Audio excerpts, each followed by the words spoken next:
यूहन्ना का पहला आम खत और उसका दूसरा बाब जो 29 आयत पर मुश्तमिल है।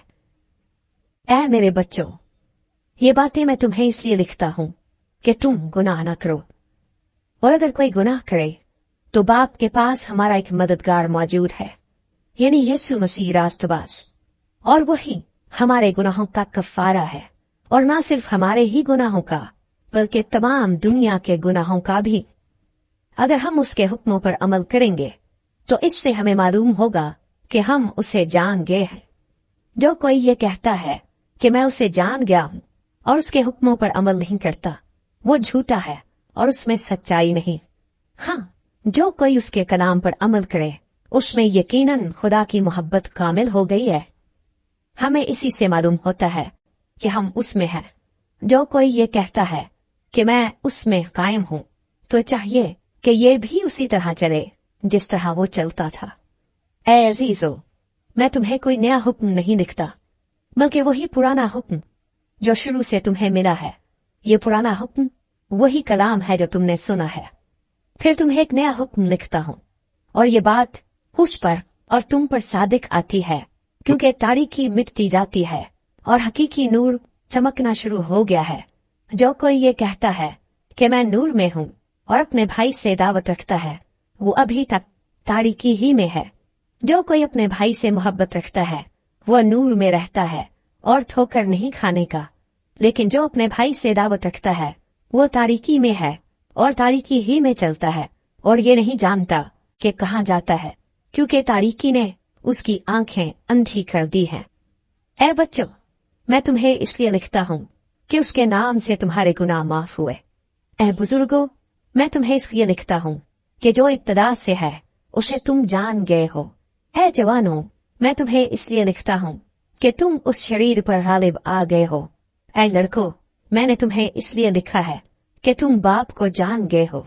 ऐ बुजुर्गों, मैंने तुम्हें इसलिए लिखा है कि जो इब्तदा से है उसको तुम जान गए हो।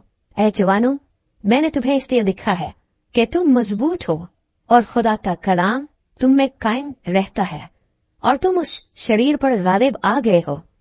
ना दुनिया से मोहब्बत रखो, ना उन चीजों से जो दुनिया में है। जो कोई दुनिया से मोहब्बत रखता है उसमें बाप की मोहब्बत नहीं, क्योंकि जो कुछ दुनिया में है, यानी जिस्म की ख्वाहिश और आंखों की ख्वाहिश और जिंदगी की शेखी, वो बाप की तरफ से नहीं बल्कि दुनिया की तरफ से है।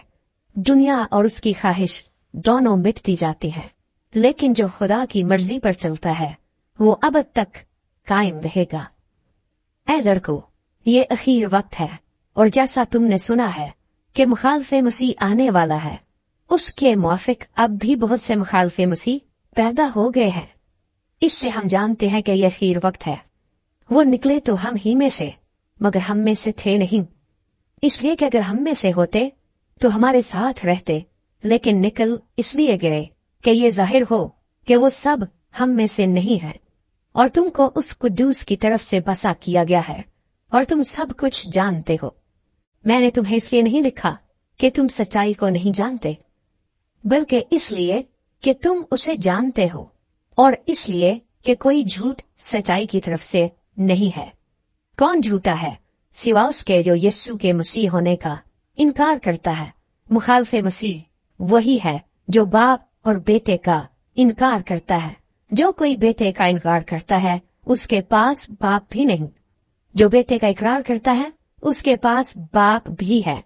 जो तुमने शुरू से सुना है वही तुम में कायम रहे। जो तुमने शुरू से सुना है अगर वो तुम में कायम रहे तो तुम भी बेटे और बाप में कायम रहोगे।